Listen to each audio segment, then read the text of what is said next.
few years ago, I made a video about one of the many fascinating gravestones found in the graveyard of Muirkirk Parish Church.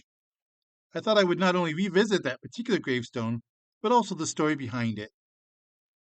Like the gravestone itself, the informational sign next to it is rather weathered and faded. It informs all those who find it that, according to legend, one winter morning, two local boys were attacked by Scottish wildcats on their way to school. A farmer is thought to have heard their cries for help, but arrived too late to save them. The stone, it says, was erected in 1755 to commemorate the two boys.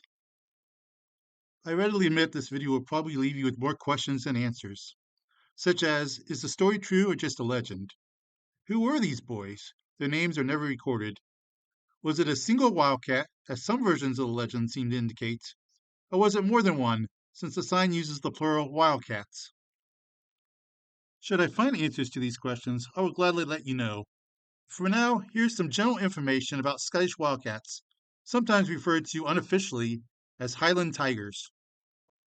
A physical description of wildcats includes such facts as that their fur is thicker than domestic cats, with a distinctive solid black and brown stripes.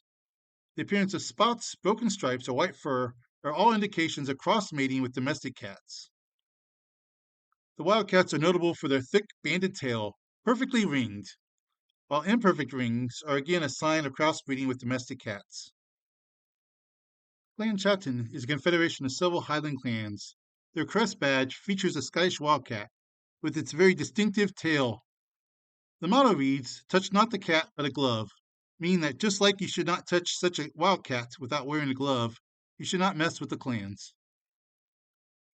In the book A General History of Quadrupeds, published in 1790, it says this about Scottish wildcats. It frequently makes a great havoc among poultry, will even kill lambs, kids, meaning goats, and fawns, and is the fiercest and most destructive beast of prey in this kingdom. It is taken either by traps or by shooting. There is frequently danger in the later mode, for if it be only slightly wounded, it will attack the person who has injured it, and it will not easily be repelled. The book goes on to say, some wildcats have been taken in this kingdom of a most enormous size.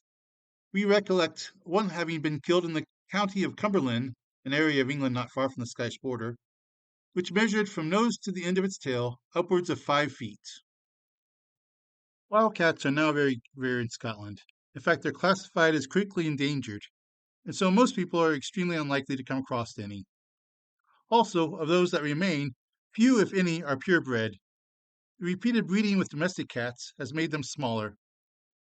But at the time that the boys were said to have been killed, as the book published several decades after the stone was erected indicates, there could have been wildcats large enough and dangerous enough to harm the children.